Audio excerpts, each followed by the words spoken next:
De hoje são o Josué Rocha, que é coordenador do movimento dos trabalhadores sem teto, e o Arthur Duval, que é representante do movimento Brasil Livre. A ideia aqui é a gente falar um pouco sobre os desdobramentos aí do processo de impeachment, né? E agora esses eventos aí, as manifestações que vêm tomando as ruas do Brasil, né? Várias capitais, principalmente aqui em São Paulo, há 10 dias tem manifestações aqui na capital paulista. O impeachment foi aprovado aí, no Senado, com a supervisão do Superior Tribunal Federal. A Dilma já deixou o Palácio da Alvorada, onde estava residindo, voltou lá para Porto Alegre e vai morar em Ipanema no final desse processo, aí, segundo foi anunciado. Michel Temer já está empossado, presidente do Brasil, já fez uma viagem internacional, etc. No entanto, no lado, principalmente aí dos ditos perdedores nessa história, né, dos que apoiavam a presidente Dilma, há uma série de manifestações e do lado de movimentos como o Movimento Brasil Livre, agora a luta parece ser para a aprovação de reformas econômicas e modernizantes aí da economia brasileira. Então eu queria ouvir um pouco vocês, primeiro você, Josué, sobre a questão das manifestações, né? Me parece um pouco jogo jogado, né? O impeachment foi aprovado e agora os movimentos estão querendo principalmente novas eleições para presidente da República, é isso? Eu acho que, Kanzinha, é importante para começar, até se me permite, não acredito que as manifestações de agora são manifestações dos perdedores, né? São manifestações muito expressivas em várias cidades do país, a gente tem até dificuldade de enumerar, porque todos os dias tem novas manifestações. E é de fato a população saindo às ruas porque está indignada com a maneira como foi conduzido o impeachment, né? E está indignada também com esse governo Temer, que já chega com uma série de propostas muito impopulares, né? É comum que nesse processo, então, o povo se revolte e comece a ir às ruas, né? Acho que poucas pessoas esperavam manifestações tão expressivas nesse período. Como você mesmo disse, estamos aí há 10 dias com manifestações em São Paulo no último domingo, com certeza passando das 100 mil pessoas na Paulista, né? Isso sem nenhuma divulgação da mídia, através mesmo da divulgação aí, dos movimentos, da mobilização também virtual, e esse movimento não vai parar, né? A gente sabe que a insatisfação é muito grande, né?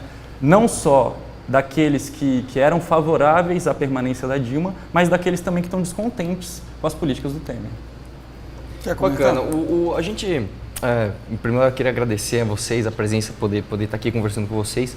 A gente do MBL, a gente acredita que é o seguinte, as manifestações de rua, elas são algo extremamente genuíno, são coisas que devem ser levadas a sério. Inclusive, eu, pessoalmente, acredito que essa é uma forma de se manifestar muito mais válida do que invasões ou travamento de avenidas, como o MTST faz. Então, eu acredito que as manifestações de rua, como sempre tem aquele pessoal querendo falar, não, essa manifestação é minha, não, essa manifestação é minha. E eu acredito que as coisas não são bem assim. Eu acho que as manifestações que estão acontecendo hoje, elas não são exclusivas do MTST, eu acho que é uma gama de pessoas que estão insatisfeitas com o governo Dilma, eu acho que com o governo Temer, desculpa, eu acredito que seja uma forma legítima, mas a gente não pode esquecer sempre de ver números, de ver estatísticas. Então, por exemplo, mais de 70% da população brasileira aprovou o impeachment, como você mesmo disse, foi um impeachment que foi legítimo, ele teve um motivo jurídico válido, ele foi julgado pelo Congresso, foi julgado pelo Senado, supervisionado e presidido pela maior instância do nosso Poder Judiciário, e 11 dos ministros, né, votaram a favor do impeachment, inclusive dos quais 8 foram nomeados pelo próprio PT.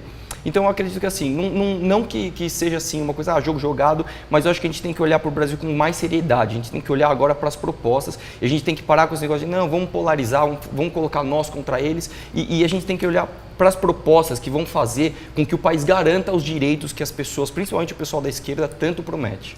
Eu acho que Arthur, tem uma questão que a gente não pode negar, você citou números aí, a popularidade do Temer reflete a insatisfação que está nas ruas, né? As pesquisas demonstram que é um governo extremamente impopular.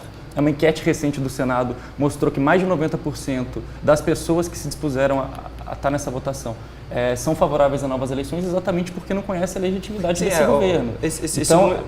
Eu acho que falando em números também, a gente está num momento aí de grande satisfação com o governo Temer. A gente não pode negar isso e é por isso que as pessoas estão indo para as ruas. Sim, eu pessoalmente, assim, nós do MBL, nós não votamos Temer, nós não votamos 13 nas urnas, né? Diferente do pessoal que votou no PT, quando você votou 13 lá, apareceu a foto da Dilma, apareceu a fotinho do Michel Temer e o pessoal votou em confirmo. Nós não votamos no Temer, nós não confiamos no Temer, nós não sabemos o que vem do Temer, mas nós esperamos que ele faça um bom governo, que ele pelo menos, já que agora ele entrou no poder, que ele faça as medidas que o Brasil precisa, né? E engraçado você falar de números também, porque assim, enquanto a Dilma estava no poder, nós tivemos índices que passaram de 90% de reprovação do governo dela também, né? Então assim, infelizmente a gente vive num sistema presidencialista onde a vontade popular ela não é tão imediata assim.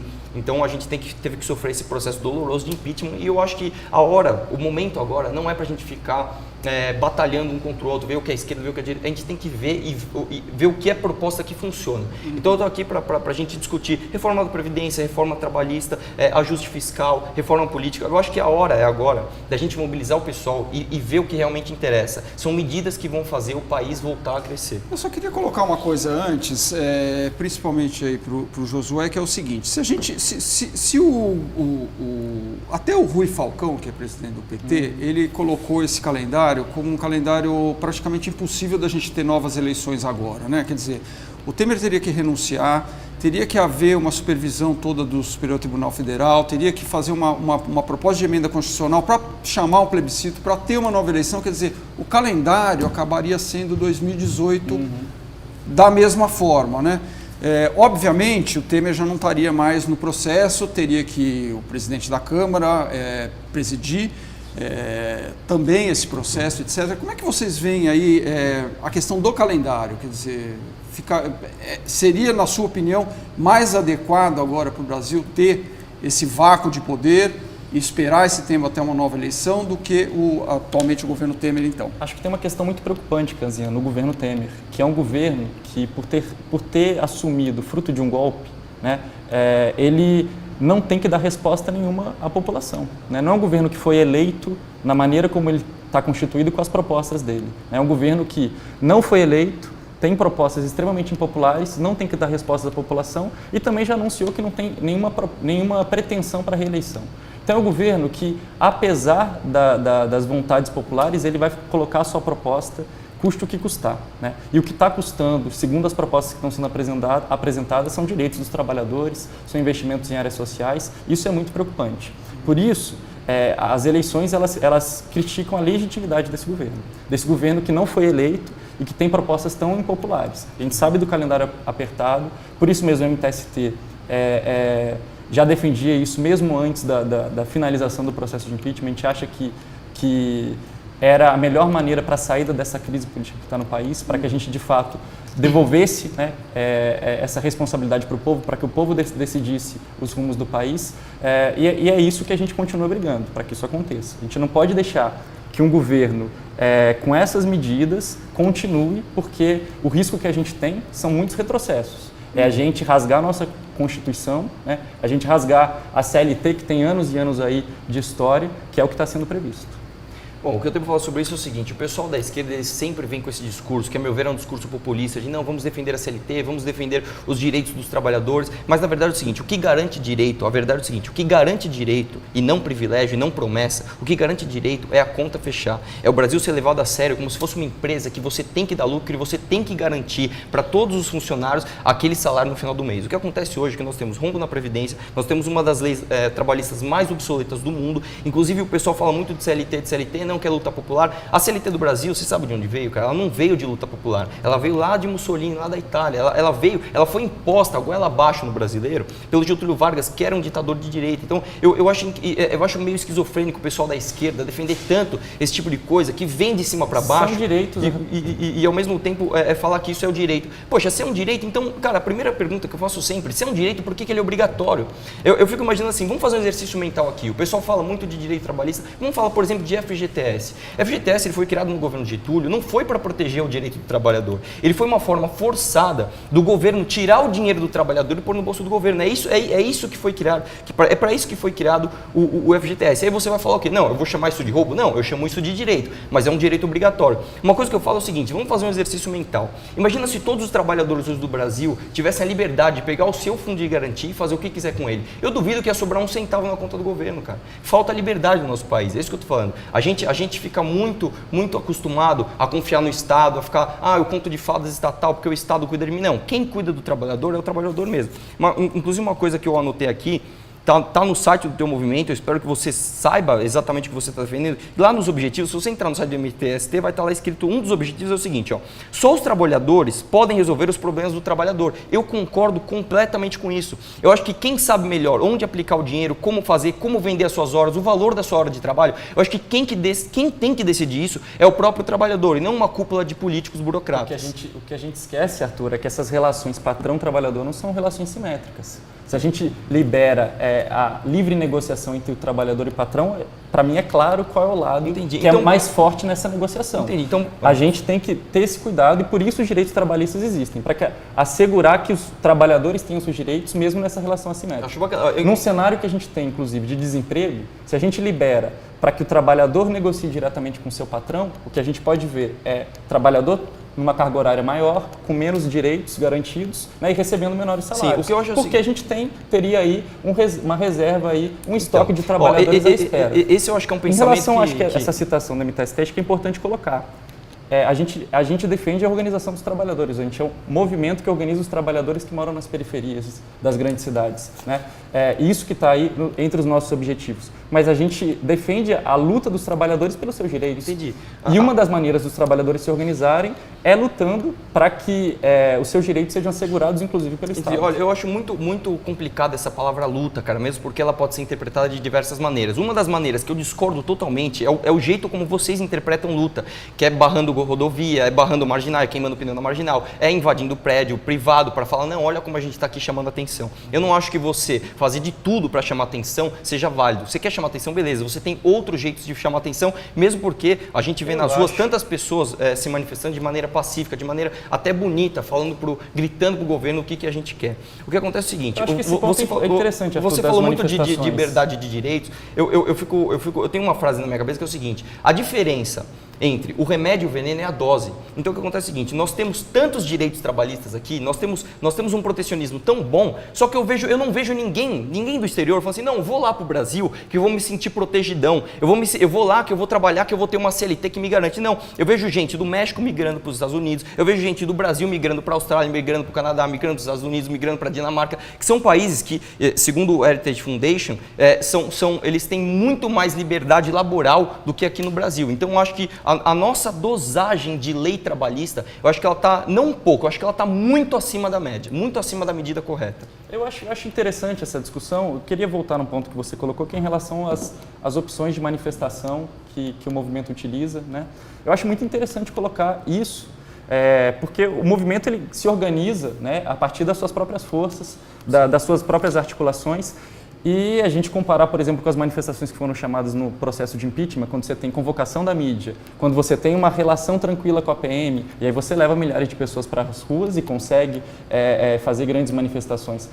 O movimento levou agora 100 mil pessoas, não sozinho, junto com a Frente Povo Sem Medo, com a Frente Brasil Popular, uma série de pessoas espontâneas que foram para as ruas contra o governo Temer, articulando, fazendo o trabalho no dia a dia com os trabalhadores na periferia, articulando através de redes sociais e sem nenhum chamado da imprensa, da mídia, sem nenhuma cobertura ao vivo. Deixa eu só ver nesse se eu entendi. Sentido, se a mídia não te apoia, então bora queimar pneu na marginal que é para chamar atenção. Isso para você é uma coisa positiva? Nesse sentido... Eu sou contra a violência, cara. Nesse sentido, é muito fácil, muito tranquilo fazer manifestações com apoio e a cobertura de 24 horas por dia e a convocação da mídia, né? Se a gente for lembrar, as maiores manifestações que vocês fizeram tinham cobertura. Agora, a última manifestação que inclusive vocês desmarcaram no dia 31 de julho e que reuniu um certo grupinho ali de 50 a 100 pessoas na Paulista, que não teve convocação da mídia, foi esse resultado. Bom, então eu desafio vocês agora, nesse momento, já que você falou que não confia no governo Temer, assim como a gente não confia, a estar no domingo nas manifestações,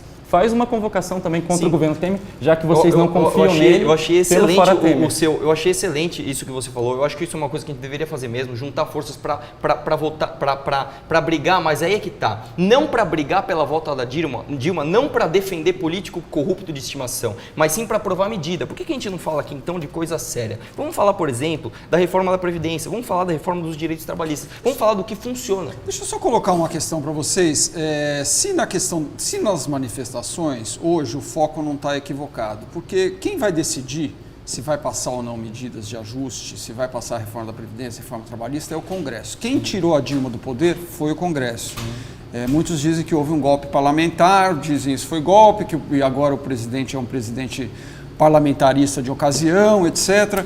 O foco não está errado, quer dizer, nós temos aí o ex-presidente da Câmara, Eduardo Cunha, está aí até hoje, né? Pode ser que seja cassado na segunda-feira, e são os deputados e os senadores que vão decidir os rumos, quer dizer, e a gente não vê ninguém mobilizado em relação ao Congresso. Olha, eu acho que o Congresso também faz parte desse alvo das mobilizações, né? A gente não pode esquecer, por exemplo, o levante das mulheres pelo Fora Cunha, né, no ano passado, que inclusive foi um grande empurrão aí para que o Cunha tivesse um pouco do seu alicerce aí balançando, né?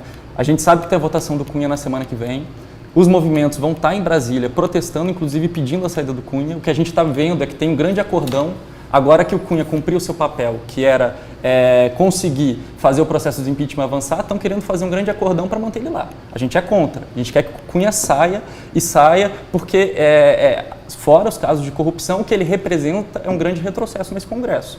E o Congresso teve grande responsabilidade na votação do impeachment e com certeza tem grande responsabilidade agora nas medidas de ajuste que vão vir, né? Só a gente lembrar que esse Congresso é um dos congressos mais retrógrados que a gente já teve, né? Então, os movimentos vão continuar se mobilizando em relação ao Congresso. Agora, eu queria perguntar para o MBL se vai estar lá no dia da votação do Cunha, na defesa do Cunha. Sim, eu acho que isso é uma coisa importante. Que o pessoal faz muito é o seguinte, você quer descredenciar... Vocês vão estar lá na defesa do Cunha? Você quer descredenciar um movimento, jogando para ele, pondo na conta dele, um político corrupto. Eu nunca vi ninguém do MBL usando uma camiseta do Eduardo Cunha e falando assim, eu sou Eduardo Cunha até morrer. Eu vi uma foto muito suspeita. Cara, foto não diz nada. Eu posso tirar foto com quem for. O que importa é o que eu aprovo. O que importa é pelo que eu estou lutando. Eu nunca vi ninguém na rua lá com a camiseta do Eduardo Cunha falando, não, o Eduardo Cunha é honesto, eu sou Eduardo Cunha até morrer. Muito contrário o que eu vejo. Muito contrário do que eu vejo, por exemplo, na manifestação de vocês. Você chega para um cara e fala assim, você é contra político corrupto? Sou, mas e contra o Lula que tem triplex, não sei o que lá? Não, o Lula é meu Deus, meu Lula maravilhoso, o Lula é isso, a Dilma... Então, fica claro que as manifestações vermelhas não estão lá contra a corrupção. Vocês estão lá militando por um discurso já vencido, por um discurso infantil, de que cada hora, vamos defender o Lula de que maneira agora? Vamos defender a Dilma de que maneira? Então, querendo ou não, vocês estão, na verdade, a serviço do PT. Essa é a verdade que vocês estão fazendo lá na rua. O dia que a gente for para a rua militar contra algum caso de corrupção, aí beleza, a gente vai junto. Eu nunca vi nenhum político ser a favor da corrupção. Esse é o discurso mais fácil que tem. Político ir na televisão e defender corrupção, eu nunca vi.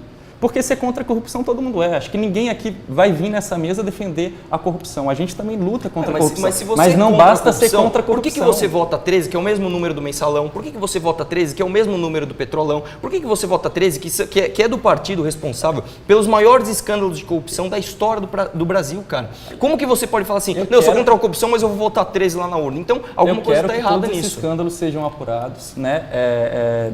Não sou filiado a nenhum partido nesse momento, mas voto nos partidos de inclusive a Dilma e o Lula tentaram barrar a Lava Jato. Isso foi um dos motivos que levou a tanta impopularidade delas. Né? Assim como o Jucá eu não estou vestindo camiseta aqui de Romero Jucá. É isso que eu estou te falando. Eu não estou vestindo camiseta de ninguém. Eu estou aqui justamente para pedir mais liberdade. É por isso que a gente luta. A gente luta por menos corrupção, mais indivíduo. Agora, acho que é interessante, esse discurso da corrupção, ele acaba sendo uma cilada, porque é o que eu falei, todo mundo é contra a corrupção, né?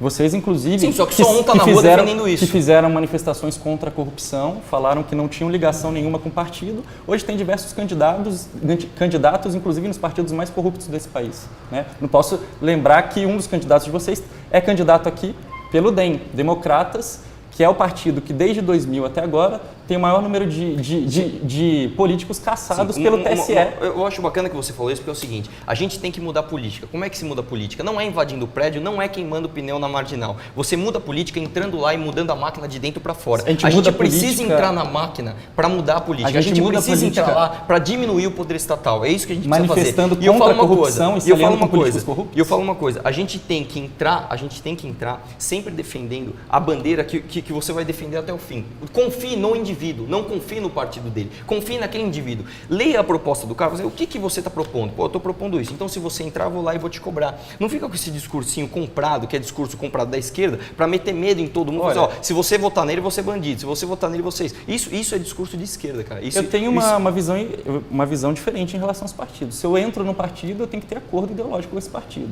Para mim, é muito estranho eu entrar num partido, assumir ser candidato por aquele partido e não defender as bandeiras daquele partido, ou não ter acordo com o que aquele partido representa. Cara, mas aí essa pergunta, na verdade, eu acho que ela devia ser feita mais a você, porque quem está na rua defendendo o partido político são vocês, cara. Eu não vi ninguém lá na manifestação do pessoal falando que não, eu sou tal partido até morrer, eu sou tal pessoa. Isso não existe, cara. Do nosso lado não existe esse tipo de coisa. É um fato extremamente contraditório de vocês terem feito as manifestações a favor do impeachment contra Dilma, contra o PT, não sei mais o que, dizendo que são apartidários. De repente, o impeachment é aprovado, sai uma série de candidatos pela MBL, sem falar, é claro, no financiamento de partidos que as manifestações receberam. Fala uma coisa pra mim, eu acho que é importante. Nós vamos mudar a máquina de dentro para fora. Como é que você entra na política sem estar dentro de algum partido?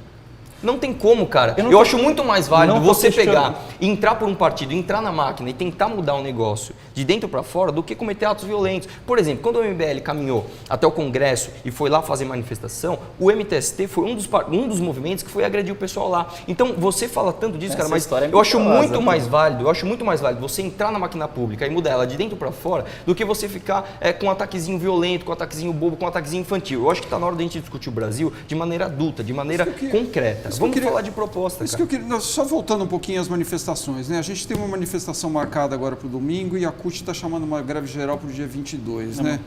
Uma paralisação para chamar atenção aí contra o governo Temer, etc. E contra as medidas aí que podem ser aprovadas ou não no Congresso. Pegando um pouco o gancho do que ele falou, né? Onde é que vocês esperam que isso dê? Quer dizer, além de mobilizações, etc., qual o resultado disso, essa pressão toda? Olha, Kanzian, o que a gente tem de futuro aí, se esse governo se estabelece e consegue levar a cabo as medidas que ele está propondo, com a PEC, né, 241, a gente ter aí uma paralisação dos investimentos, inclusive em saúde e educação, a gente ter uma idade mínima de aposentadoria de 65 anos, a gente ter ataques aí às leis trabalhistas, a gente tem que se mobilizar. Eu acho que isso é importante para que toda a sociedade tenha conhecimento. As pessoas, nesse discurso contrário ao PT e favorável ao impeachment, ficaram extremamente voltadas simplesmente para a questão da corrupção. Que, mais uma vez eu digo, a corrupção tem que ser combatida, tem que ser investigada e a gente também é a favor disso. Mas esqueceram que o governo que está entrando aí tem uma série de propostas que são muito ruins, né? As nossas mobilizações, inclusive a proposta de paralisação e de greve geral que eu defendo e a gente também apoia as centrais sindicais nesse esforço, são extremamente importantes para combater todas essas propostas. A gente só consegue vencer isso diante de um Congresso que a gente tem, que é dessa maneira, com mobilização. Mas qual é a saída que vocês sugerem então? Porque a gente está hoje, o Brasil está com um déficit previsto de 170 bilhões esse ano e um déficit na Previdência de quase 200 bilhões. São déficits praticamente gêmeos, a economia está encolhendo 3,5%. A própria Dilma, no seu primeiro ano do segundo mandato, trouxe um ministro do mercado, né, diretor do Bradesco, para dentro do Ministério da Fazenda para tentar fazer algum tipo de ajuste na questão dos gastos. Quer dizer, até a Dilma reconheceu que o gasto era insustentável. Qual é a alternativa que vocês sugerem? E um dos grandes erros do governo Dilma nesse mandato foi, inclusive, trazer, né, esse ministro para implementar um ajuste que, inclusive, piorou a situação de ajuste. Mas tendo em conta de que as contas não fecham com os recursos que hoje são arrecadados em impostos, quer dizer, dinheiro não nasce em árvore, né? Claro. Qual é a proposta que vocês têm, então, para o ajuste das contas públicas e não e garantir que vocês que são mais jovens, no futuro, tenham aposentadoria? Eu acho Por que exemplo. Quando a gente fala em ajuste, a gente pensa em cortes em saúde, em educação, em habitação, em direitos sociais. A gente esquece um pouco que praticamente metade da arrecadação do Brasil vai para juros e pagamentos de dívida, né?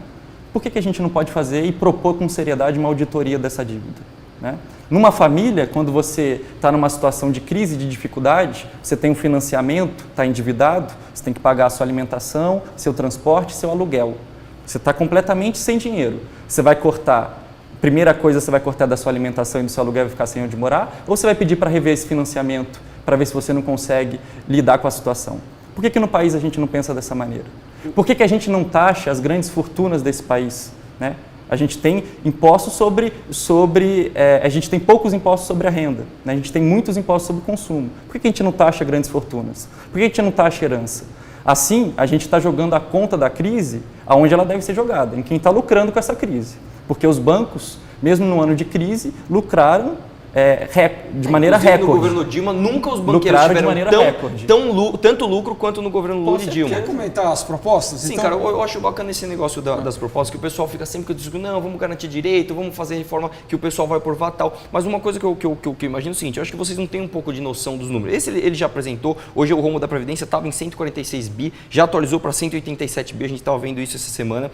O gasto hoje nosso com Previdência é 3 vezes maior do que gasto com criança em escola, cara. Então, como é que você pode falar em melhorar o país se você não olhar para as propostas? Mas você acha uma outra coisa, não, de jeito nenhum. Uma coisa que eu acho que é o seguinte: você fala muito em juros, o pessoal fala em juros como se fosse assim. Um cara sentasse na cadeira e falasse assim, poxa, quanto eu quero lucrar hoje? Acho que eu vou pôr a taxa de juros aqui em cima e manda brasa. Taxa de juros não é resultado da vontade de uma pessoa. A taxa de juros é o preço do dinheiro. Isso já foi falado, inclusive, por líder do seu movimento, Boulos, mas parece que ele não entendeu muito bem. O que acontece é o seguinte: hoje no Brasil as pessoas não poupam, porque quando ela começa a trabalhar, ela inevitavelmente, ela de maneira imposta, ela tem que entrar na pirâmide do governo, que eu chamo até é o telex free do governo. Você começa a trabalhar, você já começa a pôr dinheiro num sistema falido. Então você não consegue poupar, você não tem dinheiro. Você não tem dinheiro, o preço do dinheiro fica muito caro, as taxas de juros aumentam. E aí, ainda por cima, você tem maquiagem nas contas públicas, você tem escândalos de corrupção que fazem o nível de investimento cair e o grau de confiabilidade do Brasil abaixar muito. Então, quer dizer, como que você quer melhorar os juros com uma canetada? Isso não existe. Canetada para solução simples para problema complexo não existe. Isso existe na Venezuela, isso existe na Colômbia. E numa situação de ajuste, você aumentando os juros e economizando, você está perdendo dinheiro da mesma maneira. Não adianta você falar, jogar o nome em ajuste. Ele fala, não, o pessoal fala de ajuste e fala de corte. O que eu quero saber é de medida concreta. O que a gente precisa fazer é o seguinte, uma das propostas eu coloquei as propostas concretas. Não tem interessante você falar sempre... se você concorda ou não. Não, você sempre fala assim, não, a gente tem que fazer ajuste, mas não fala o ajuste. O ajuste que a gente Auditoria propõe, das dívidas... que é uma coisa que a gente nem sabe, por exemplo, se o Temer vai aprovar. É uma coisa que a gente luta para que ele aprove. A gente quer, por exemplo, a flexibilização do fundo de pensão. Então, o que acontece é o seguinte, você tem que pegar o dinheiro do fundo de pensão e ter a liberdade de investir ele, por exemplo, num fundo privado. Auditado pelo marco regulatório, de acordo com o marco regulatório que foi aprovado nos anos 90. Então você tem que pegar esse dinheiro e pôr num fundo privado para você saber onde está o teu dinheiro. Não, o meu dinheiro está ali, para que quando você envelheça, você realmente colhe os frutos do seu trabalho. Hoje o sistema previdenciário ele simplesmente é uma escravidão. Ele faz com que os mais pobres paguem para os mais ricos. Ou você acha certo, por exemplo, o meu filho, a sua filha, os nossos netos, trabalharem para pagar a aposentadoria de juiz que está ganhando lá o teto que ele ganhava quando ele estava ativo. Eu sou totalmente contrário a isso. Então, para mim, ajuste é isso. Ajuste é você pegar uma medida concreta e falar assim, não, nós vamos fazer isso, para que a gente não fique prometendo direito, para que a gente tenha dinheiro do bolso para garantir o direito Agora, de quem merece. Nesse seu raciocínio, Arthur, pensando aí nos trabalhadores mais pobres, que foi quem você citou agora, você acha que numa situação em que a gente acaba ou diminui aí as possibilidades previdenciárias, esses trabalhadores vão ter outras opções? É justamente isso que eu quero. Eu não quero diminuir as opções previdenciárias. Quando você dá o monopólio da previdência para o governo, você fala assim, o único cara, você vai ser obrigado a pegar o teu dinheiro e pôr no monopólio do Estado. Você não dá liberdade do cara tirar esse dinheiro e fazer o que ele quiser com ele. Isso sim é diminuir a opção. Quando você chega para o cara e fala assim, você vai poder escolher quem compete melhor pelo teu dinheiro, quem que te remunera melhor. melhor. Aí você pega e cria uma concorrência naquilo. A concorrência é sempre bom pra gente. A concorrência faz a gente buscar oferecer melhores serviços por preços mais baratos. A concorrência é sempre muito positiva. Por isso que eu sou contrário a qualquer monopólio estatal e a qualquer imposição do governo de onde o trabalhador deve aplicar o seu dinheiro. Eu acho que, sem falar, Arthur, numa outra questão que é importante, né? Muito tem se falado no rombo da Previdência, acho que o Canzinho colocou isso aí. O rombo da Previdência, primeiro para a gente avaliar ele, a gente tem que entender que as contribuições que vão formar a Previdência não são só oriundas dos trabalhadores e das empresas, né? A gente tem impostos que também deveriam ir para a Previdência para que os trabalhadores tivessem esse direito assegurado, né?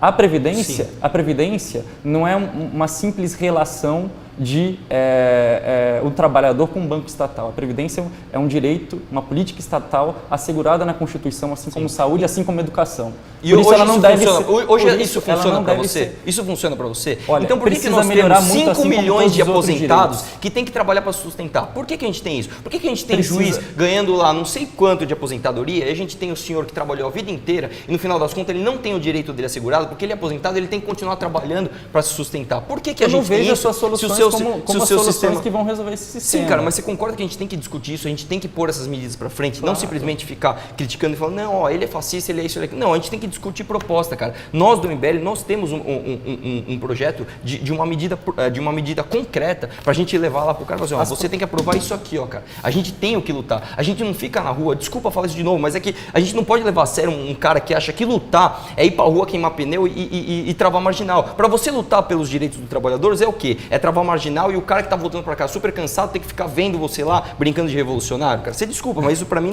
não pode ser levado a sério. Eu acho que, Arthur, você tá em uma visão muito equivocada, né? Acho que é comum, inclusive, para quem não tem contato com o povo, que não tem contato com a cidade como um todo, né? Fica restrito aqui no seu ambiente, ter essa visão. Qual que é o meu ambiente? Ter essa visão de que os trabalhadores Qual que é o ambiente que eu estou estão voltando para casa não consideram a luta importante. Os trabalhadores consideram você que está ouvindo a gente aqui, você que está parado na marginal vendo o pneu lá, eu aposto que você está falando, nossa, que importante o que o cara está fazendo. Eu apoio, o cara sai do carro e levanta a bandeira e bate palma. Eu aposto que o cara está muito feliz com o jeito que você expõe as suas ideias. Nosso tempo está chegando ao final. Aqui eu queria fazer mais uma pergunta, inclusive relativa ao que estava sendo falado justamente agora, a questão da violência, né? A gente viu aí episódios de violência de manifestantes, né? Os black blocs voltaram, etc. E a gente teve também acusações e imagens de violência policial em alguns episódios gratuitos até.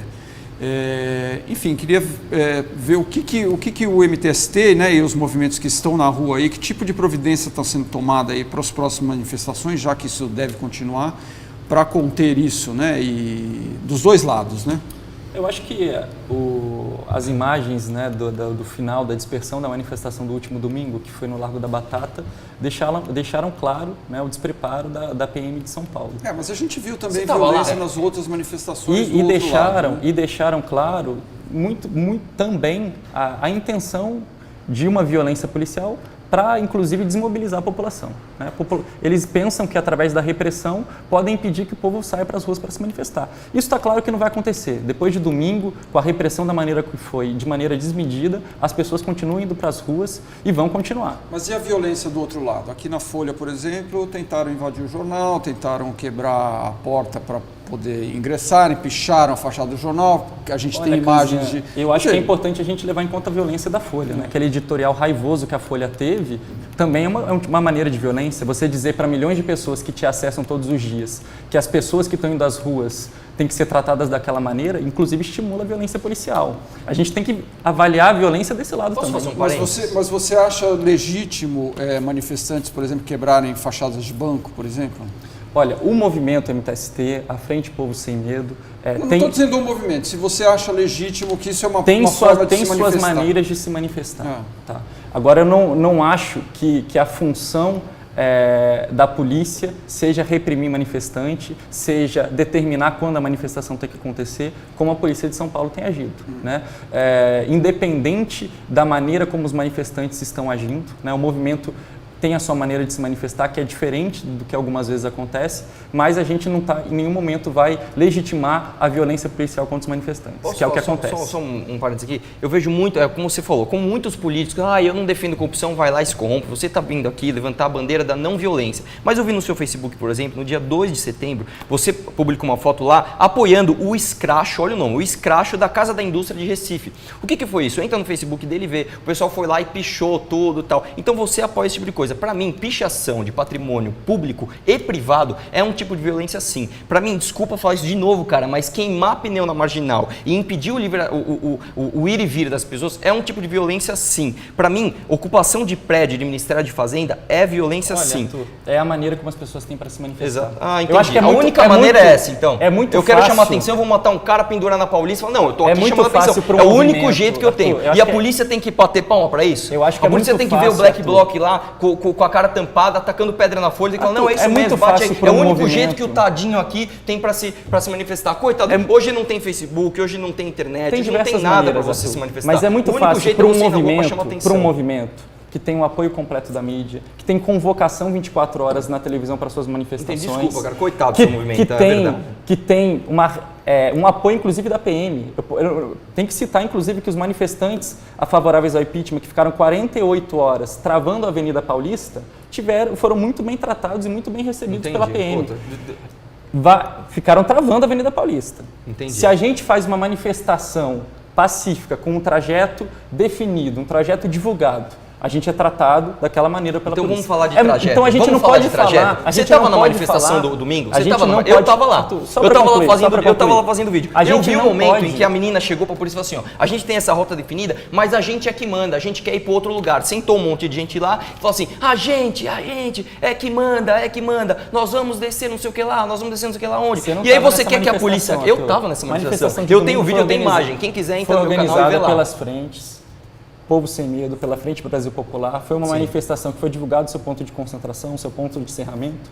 Então, acho que é importante você ter mais conhecimento, inclusive, quem organiza as manifestações para falar delas. Agora, as pessoas, quando têm essas ações nas manifestações, inclusive para chamar atenção, inclusive... É o que eu tô falando, cara, para você chamar atenção é desculpa para tudo. Eu vou matar ele aqui, não, mas é porque eu quero chamar atenção aqui não teve folha. A gente tá deixando o debate muito raso. Desculpa, cara, para você chamar atenção é desculpa para tudo. Mas um ponto eu quero esclarecer. Você acha que é, então, legítimo você fazer atos de violência, como quebrar uma agência bancária, para chamar atenção para uma manifestação? Esses atos... Esse que eu quero perguntar. A pergunta é essa. Eu respondo numa boa. Esses atos não são relacionados a manifestações para chamar atenção. Os movimentos que foram chamados desde da confirmação do golpe até agora foram manifestações de rua, com um trajeto definido e tiveram ações isoladas, sim, de alguns grupos que não representam a maioria daquela manifestação. Tá. Essas ações isoladas eu sou contra. Sim, era isso que você é contra. Sou contra essas ações isoladas. Agora, eu não acho que isso... Desculpa. Isso não, você não leu o que está no site do teu movimento, cara. Isso não justifica a ação e a repressão policial que é feita nas manifestações. Duas coisas que ele falou aqui, eu queria... Se aproveitam de algumas ações isoladas para reprimir toda uma manifestação. Primeira coisa que ele falou aqui, ele falou o seguinte, não, eu não acho que isso justifica a ação da polícia. Então, o que ele está dizendo basicamente é o seguinte, se você não faz parte do movimento dele, mas você decidiu quebrar uma agência, isso não justifica a polícia ir lá e te repreender. Então, isso foi a última coisa que ele disse. A outra coisa que você disse é o seguinte, desculpa, cara, mas acho que você não leu o que está no próprio site do teu movimento. Eu vou fazer propaganda do teu movimento. Entra agora no site dos caras, é mtst.org, acho que é isso. Vai lá, quem somos tal. Olha só como é que tá o negócio lá. Na Bandeiras, tem uma contradição logo na primeira frase. Lá está escrito assim, ó, o MTST luta por moradia. Blá, blá, blá, blá. Ele termina a frase falando assim, não é um movimento de moradia. Então, quer dizer, você já fica assim... A palavra luta você vê 1 milhão de vezes. Aí depois lá você vê assim, ó, ação. Luta direta contra os nossos inimigos, os inimigos capitalistas. Então quer dizer, o que é a luta direta para contra os inimigos capitalistas? É isso que desculpa, cara, é isso que jovem brincando de revolucionário faz. O cara lê isso aqui, é isso aí, meu, luta pra mim é atirar pedra em agência bancária, esses capitalistas malvados, não sei o quê. Só que na hora de divulgar a ação do movimento pelo iPhonezinho, pelo Facebook capitalista opressor, aí o capitalismo é bom. Eu queria saber se esses caras são tão revolucionários assim lá na Venezuela. Eu agradeço, Arthur, até você citar e divulgar, inclusive, o movimento. Acho que é importante ter esse espaço para a gente fazer essa Bacana, divulgação. cara. Pô, tá vendo? A mídia tá te ajudando, a mídia tá sendo Eu acho fascista que, aqui inclusive, divulgando teu Arthur, movimento, cara. você deveria conhecer melhor o movimento. Eu conheço, cara. Acho que mais do que você. Deveria visitar, inclusive, as ocupações do movimento. Pra quê? Pra eu apanhar? Se na manifestação de vocês eu já apanho, pra eu tô saber- fazendo pergunta lá, eu já apanho. Você imagina pra eu saber entrar o que- numa ocupação e falar assim, o que você tá fazendo aqui? Eu acho que eu saio de lá de maca, de resgate. Para saber o que significa de fato a luta por moradia. Tá bom. Tá? Em relação a essas ações, foi o que eu falei. Você admite, e até acho que é natural pelo movimento que você faz parte, que tira a CEF com a PM, que a polícia sempre age em resposta a uma ação. O que a gente vê não é a realidade. Entendi. Essa não é a realidade na periferia, onde a polícia age de maneira extremamente violenta com a população pobre, com a população negra, e essa não é a realidade nas manifestações. A gente vê a polícia agindo de maneira despreparada, a gente vê a polícia agindo de maneira, inclusive, para reprimir e desmobilizar as manifestações. É isso que a gente vê. Senhores, olha, muito bem, nosso tempo chegou ao final, tá? E a gente continua aqui na cobertura todo esse processo no site da Folha.com e aqui na TV Folha também, oportunamente. Obrigado, até uma próxima.